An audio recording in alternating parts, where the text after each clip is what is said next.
Assalamualaikum warahmatullahi wabarakatuh. Jumpa lagi di ruang siar KPIA. Saya Faisal Ilyas, Komisioner Komisi Penyiaran Indonesia Aceh. Hadir bersama kita hari ini Nasir Nurdin. Saya manggilnya biasanya Abu. Abu.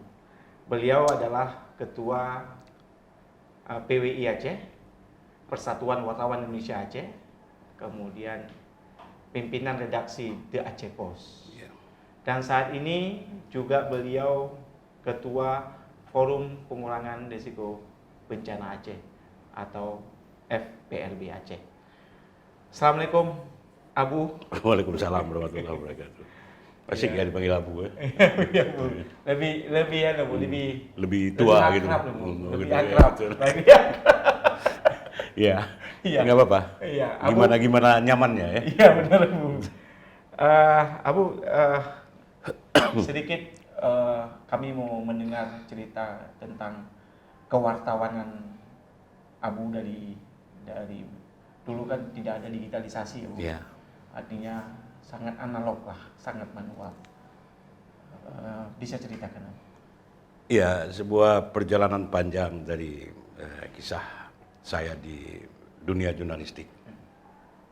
Itu berawal sekitar tahun 93. Saya nggak tahu, Ilyas waktu itu, Faisal waktu itu masih SD atau SMP atau masih SD. Tapi yang jelas masih kanak-kanak ya. Iya, sekali. Tahun 93 saya mengawali karir jurnalistik saya di Serambi Indonesia. Waktu itu masih berusia, Serambi Indonesia itu terbit pertama tahun 89, 90, sekitar 4 tahun usia Serambi saya bergabung. Membersamai. Ya, masuk ke Serambi melalui sebuah perjalanan panjang dan itu terekam abadi insya Allah di buku yang saya terbitkan pada ujung masa pengabdian saya. Saya mengambil satu autobiografi saya tentang I'm a Stranger.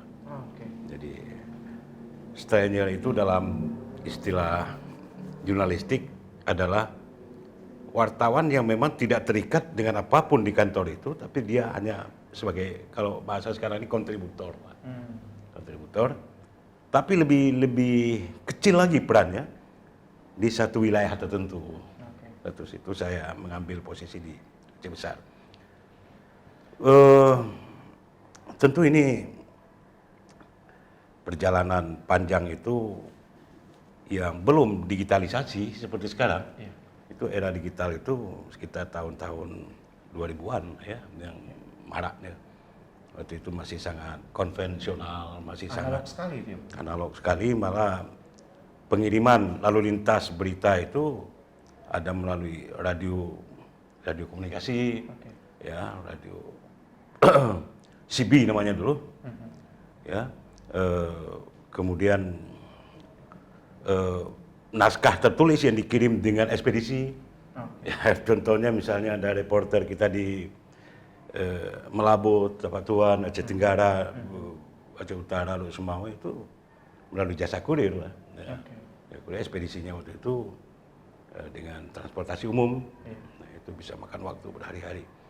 Jadi kalau ada berita hari ini yang bisa dibaca besok itu udah terlalu cepat.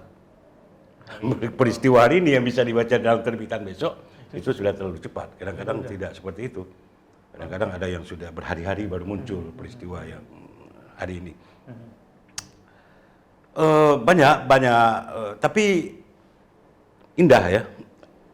Artinya siasat ataupun kita mensiasati sesuatu sesuai dengan zamannya. Kalau waktu itu ya begitu, jadi kita tidak punya pilihan, harus begitu. Ya. Maka waktu itu tidak ada yang namanya pemalsuan, jarang ya, jarang itu terjadi seperti yang namanya berita-berita palsu, ya. Itu jarang karena prosesnya itu betul-betul dari bawah, dari bawah sekali proses itu berlangsung, tahap per tahap, dan itu diketahui oleh publik ketika kita mengolah. Jadi definisi wartawan ini adalah mencari, mengumpulkan, mencari, membuat dan mengedarkan berita itu ya kan. Jadi itu. Jadi saya pikir pengalaman saya 27 tahun di Serambi Indonesia itu cukup menjadi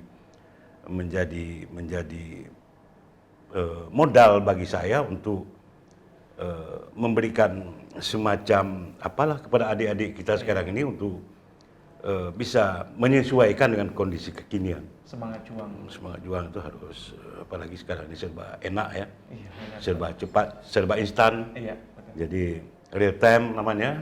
Peristiwa sekarang terjadi, sekarang juga bisa diketahui oleh masyarakat di belahan dunia yang lain. Benar, benar. Saya pikir itu Sal, artinya pengalamannya telah menempa kita untuk menjadi lebih mungkin berhati-hati, ya kan. Kemudian lebih selektif dalam memilih isu. Itu juga menjadi Kondisi hari ini ya. kaitan dengan kondisi hari ini ya. Saya pikir kalau pekerjaan wartawan itu sama saja dalam selektif, lebih selektif ya, konfirmasi cover board set dan lain-lain itu harus itu memang tidak bisa dipisahkan dengan tugas keseharian. Iya. Dalam era digital ini pun ya itu konsep itu berlaku, metode-metode seperti itu tetap berlaku. Metode baku. Ya, baku itu sudah standar ya, standar kerja SOP dari seorang jurnalis. Ini saya pikir tidak ada bedanya antara dulu dengan sekarang dari segi metodologi sebuah berita. Berita ya. Menghasilkan, memproduk sebuah berita. Bedanya mungkin dari kecanggihan teknologi. Iya. Kecanggihan teknologi. Saya pada tahap-tahap awal itu 2000, saya teringat sekali itu tahun 1993 itu saya awal karir saya di Serambi. 96 saya menjadi kepala biro di Melabuh. Itu perangkat teknologi yang paling mutakhir waktu itu adalah sistem Word Perfect. Bukan Word Perfect, Word Star namanya. Itu ada under Windows, Word Star, WS ya. Oke. Itu menggunakan modem yang berjam-jam kita transfer file itu dari kantor di Melabuh ke folder penerima di kantor pusat di Banda Aceh. Medic fax. Zaman sekarang. Semacam modem. Oke. Jadi tidak fax ada juga, tapi yang paling canggih pada sekitar tahun 93 itu adalah komputer dengan berbasis WS. Dia ngirim data berarti. Data saya ketik, dia nggak ada cerita lain, nggak ada gambar, nggak ada apa-apa, cuma teks dalam bentuk teks masuk ke modem itulah yang akan bekerja mentransfer file ke Banda Aceh. Sudah cukup canggih berarti. Waktu itu sudah cukup canggih tahun 93. Tahun 93 itu ya kecanggihan di tingkat itu baru. Artinya kita belum multi ya, belum beragam data yang bisa kita combine ke dalam satu sistem kerja, satu komputer gitu ya. Masih ada disket. Disket. Ingat waktu itu kadang-kadang kalau ada peristiwa-peristiwa penting yang filenya besar itu didisketkan, kemudian disket itu juga dikirim dengan ekspedisi. Ini ekspedisi, prosesnya manual. Saya pikir itu kecanggihan sebatas itu. Yang awal saya menikmati kecanggihan selama karir saya itu tahun 93 itu ya setingkat itulah. Kalau komputernya model masih ngetik data aja ya, tidak ada yang lain. Seperti itu saya pikir untuk pengalaman sepintas lah ya tentang proses. Pasti kan kalau dulu kita jarang sekali dengar berita hoax. Hoax ini berkembang 5 atau 10 tahun terakhir ya, Abu Nasir. Manipulasi berita kalau dulu itu. Dulu kan apa? Karena validasinya konkret atau gimana? Enggak juga. Jadi waktu itu tidak ada sesuatu yang kita perlombakan. Ya, artinya begini. Waktu itu tidak ada sesuatu yang kita mengejar rating misalnya. Ya, atau kemudian view yang menuntut kita berlomba-lomba ya menyajikan informasi tercepat ya gitu ya. Iya. Tidak ada waktu itu. Hoax ini muncul ketika terjadi persaingan antar media. Ya, antar media kemudian mengemas isu untuk berlomba-lomba mencari perhatian, cari impresi. jadi itu. Jadi saya pikir itu betul sekitar 10 tahun yang lalu sudah mulai ini. Dulu kalaupun ada ini gejala-gejala seperti ini hanya sebatas manipulasi dari sebuah informasi di daerah. Manipulasi artinya begini. kita terlalu mendramatisir sebuah berita itu di daerah. Hingga redaktur kita tertarik untuk menjadikan berita itu sebagai halaman depan misalnya. Oh iya iya iya. Jadi itu. Lebih ke mencari narasi yang cocok. Popularitas kita untuk mengangkat bahwa kita wartawan berhasil mencari sesuatu yang luar biasa di daerah. Iya benar. Akhirnya terjadi adalah manipulasi fakta, manipulasi data. Itu terjadi juga dulu. Sempat okay. terjadi ya kan. Okay. Akhirnya makanya di situ timbul kadang-kadang nanti permasalahan di lapangan. Ya kita menjadi tidak kredibel, tidak dipercaya ya kan gitu ya. Itu memburu popularitas diri si wartawan. Hanya internal dia paling tidak, internal lembaga ya. Saya sebagai wartawan selam di Indonesia waktu itu ada sebuah kasus di daerah liputan saya misalnya. Gimana cara saya berlomba dengan kawan-kawan yang lain supaya berita saya itu menjadi menonjol, menjadi jualan, menjadi cover di cetak waktu itu. Ya kita tidak punya pilihan kecuali media cetak waktu itu ya. Paling itu yang terjadi waktu itu. Saya pikir itu manipulasi ya kan. Jadi itu juga sebuah pelanggaran sebenarnya kalau jelas pelanggaran itu ya kan.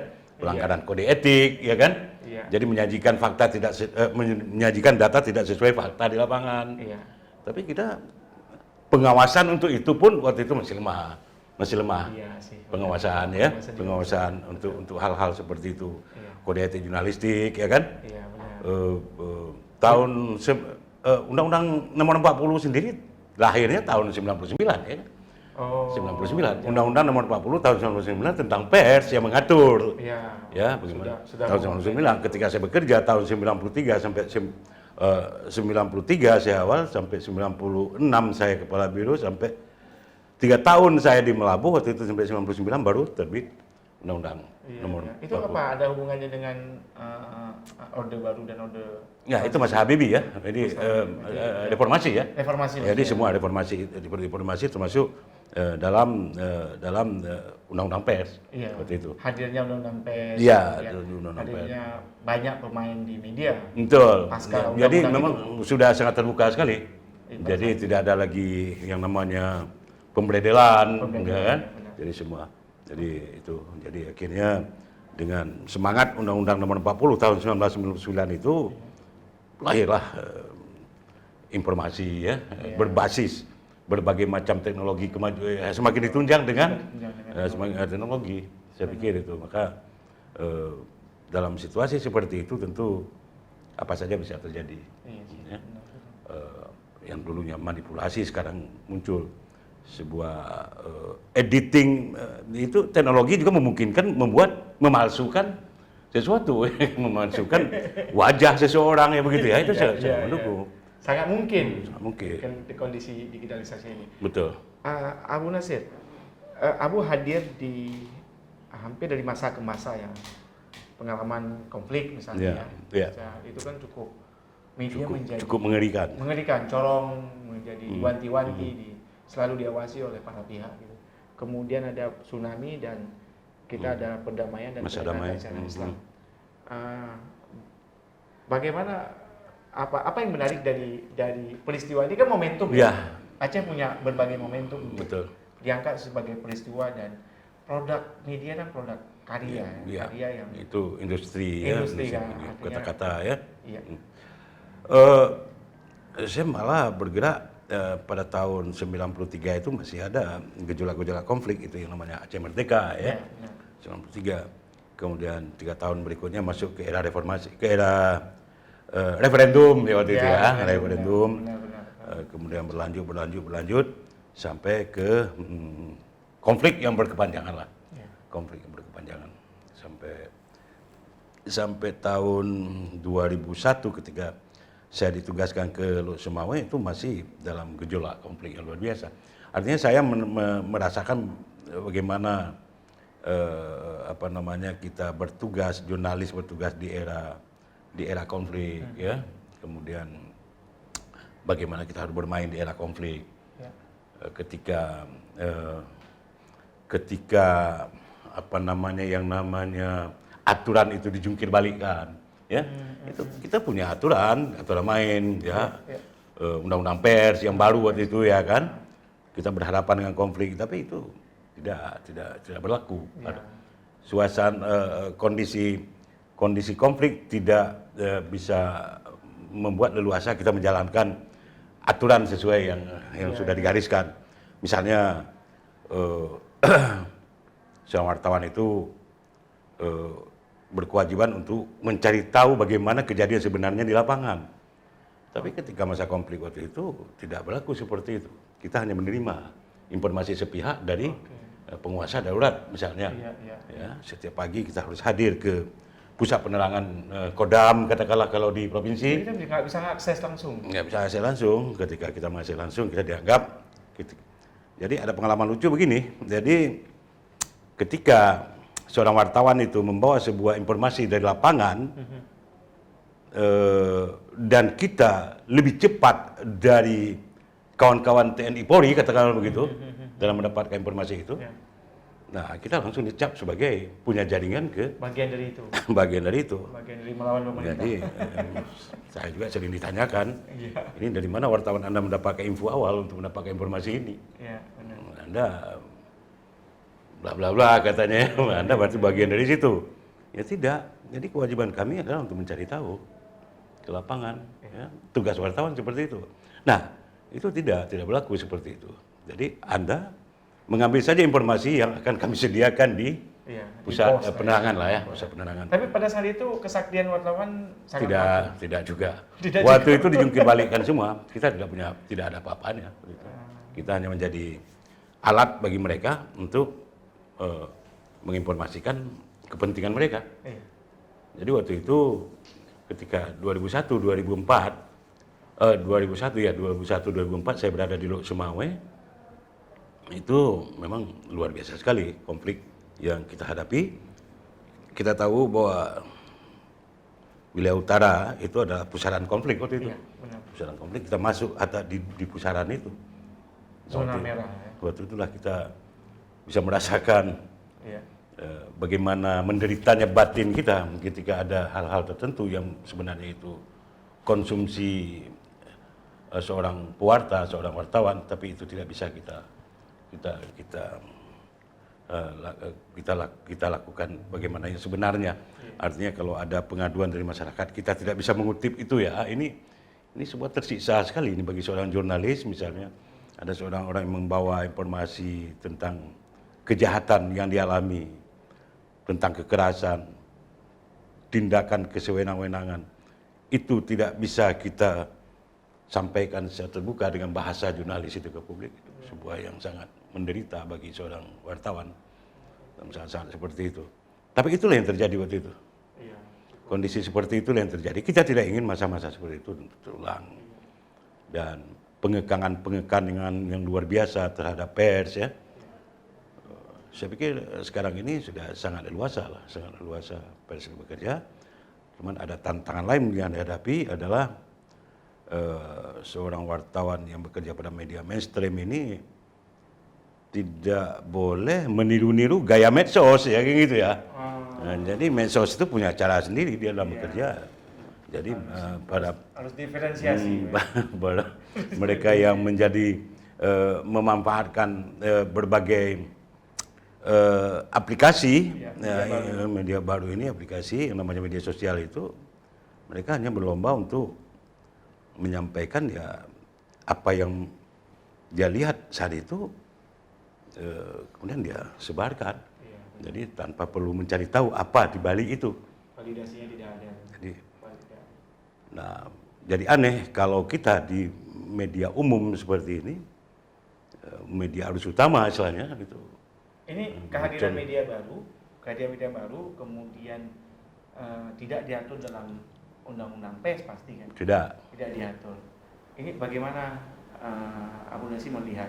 Ini ada media baru, kemudian media baru ini bebas nilai, bebas menyiarkan apapun tanpa ada. Saya pikir tidak bebas juga. Saya pikir tidak bebas juga. Itu ada pengawasan ya melalui undang-undang ETI ya. Iya, undang-undang ETI. Mereka ke sana kiblatnya. Mereka tidak. Undang-undang ETI kan personal berarti. Yang personal dia di situ ada pencemaran nama baik, ya. Kemudian memberitakan yang tidak benar itu ya. Iya. Dia tidak lari ke undang-undang pers. Oke. Ya, jadi dia terpisah itu. Jadi apa yang terjadi di Aceh Utara sekarang ini terhadap penyerangan pribadi terhadap Ketua PWI Aceh Utara yang dilakukan oleh beberapa oknum yang memberitakan di media dia yang tidak terverifikasi, itu dianggap tidak jatuh ke undang-undang pers dalam penanganan kasusnya. Iya. Ya kan? Jadi kita pun mendorong itu dia tidak karena mereka bukan wartawan. Ya, mereka bukan wartawan. Tapi aktivitas mereka ya memberitakan. Jadi kalau hampir sama lah dengan kewartawanan. Betul, mereka memberitakan, cuman mereka tidak punya penanggung jawab, ya, tidak punya pemret, tidak punya editor, tidak punya kantor, ya gitu kan. Iya. Badan hukum juga tidak punya badan hukum, tidak terverifikasi Dewan Pers misalnya. Iya. Kemudian pemretnya bukan wartawan utama, katakanlah begitu ya. Iya. Hingga mereka leluasa saja. Akhirnya mereka terbentur dengan undang-undang ITE itu tadi. Oke. Ya, jadi sekarang menurut Abu Nasir ini kode etik kemudian undang-undang pers apa hari ini ya apa bisa mengakomodir kegelisahan teman-teman wartawan, cukup dengan narasi itu atau perlu ditambah narasi-narasi lain untuk? Saya pikir negara pun tidak bisa menghalangi tumbuhnya media-media itu, ya, karena itu kan hak setiap orang untuk berserikat dan mengeluarkan pendapat, ya, Benar. Mengeluarkan pendapat macam-macam, ada melalui media seperti itu. Ya.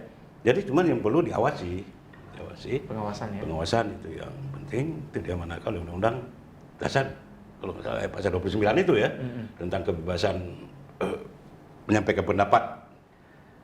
Itu salah satu ruangnya adalah di media. Jadi tidak ada pembungkaman, tidak ada lagi sekarang nih pembungkaman, jangan, itu nggak ada. Kalau memang dia tidak bukan wartawan misalnya, jatuhnya ke polisi ya urusannya. Iya. Ke polisi. Kalau kita yang wartawan jatuhnya ke Dewan Pers. Dewan Pers. Okay. Dewan Pers. Jadi enak kita membedakan mana kejahatan yang dilakukan melalui media sosial dan kalau yang di wartawan ini dia ada terbuka, misalnya kalau dia melakukan kesalahan kutip misalnya, terjadi merugikan pihak-pihak lain, ada ruang yang namanya hak jawab, ya kan. Kemudian apabila tidak terselesaikan juga dibawa ke Dewan Pers yang memutuskan nanti. Ini saya pikir tidak urusan polisi. Di Dewan Pers. Diselesaikan ya, sana. Baik, hari ini Abu di Persatuan Wartawan Indonesia Aceh kembali ke kita, kalau kata orang, setelah 27 tahun menjadi wartawan ya, stranger. Oke, apa mimpi yang mau dibangun di PWI? Ya, adalah bagaimana menjadikan wartawan ini betul-betul wartawan. Nanti yang memiliki integritas, martabat, ya kan, kemudian profesional, dan yang paling penting lagi adalah meningkatkan kapasitas mereka. Ya, meningkatkan kapasitas wartawan itu hingga mereka mempunyai kemampuan. Kalau wartawan ya kemampuan jurnalistiknya, ya, bagaimana menyajikan informasi yang baik dan benar kepada masyarakat, ya, itu terus-menerus kami lakukan peningkatan kapasitas ini melalui pendidikan. Di Dewan Pers itu ada yang namanya uji kompetensi wartawan, UKW ya. UKW, di situ akan bisa diketahui wartawan itu kompeten atau tidak. Jadi ketika seorang wartawan mengikuti di UKW uji kompetensi ada tiga jenjang, jenjang muda, jenjang madya, dan jenjang utama. Itu masing-masing jenjang itu adalah sesuai dengan pekerjaan sehari-hari mereka di lapangan. Kalau jenjang muda itu jelas untuk kalangan wartawan, reporter di lapangan. Kalau jenjang madya adalah di tingkat editor, redaktur di sebuah lembaga, di sebuah media. Kemudian jenjang utama itu adalah level pemret, yang sudah mengatur kebijakan redaksional dan lain-lain. Nah, ketika diuji, itu memindahkan apa yang mereka lakukan sehari-hari ke ruang uji. Jadi kalau dia betul wartawan, berarti tidak ada masalah dengan ujian itu sendiri. Ya, nah, begitu juga kalau dia mengambil jenjang media, editor misalnya, ketika diuji yang terkait dengan tugas-tugas editorial, tidak ada masalah. Kalau dia betul editor dalam keseharian, begitu juga pemret, ya, tidak ada hambatan apapun. Di situ akan terlihat kalau dia tidak punya kapasitas. Tiba-tiba muncul dia ikut uji kompetensi, jelas nggak bisa. Ya. Nah, inilah yang sedang dilakukan terus oleh Dewan Pers bersama konstituennya, ada PWI, ada AJI, ada TVRI, ya, dan lembaga-lembaga uji lainnya untuk meningkatkan kapasitas wartawan mereka. Dan ini penting, saya pikir, karena tidak merasa sangat tidak enak kita dicap wartawan itu ada wartawan abal-abal, ada wartawan yang nggak jelas, ya, gitu ya. Mengganggu wartawan-wartawan yang jelas, mengganggu wartawan yang punya kapasitas lah, ya. Ritmenya mengganggu. Betul. Jadi itu jangan lagi jadi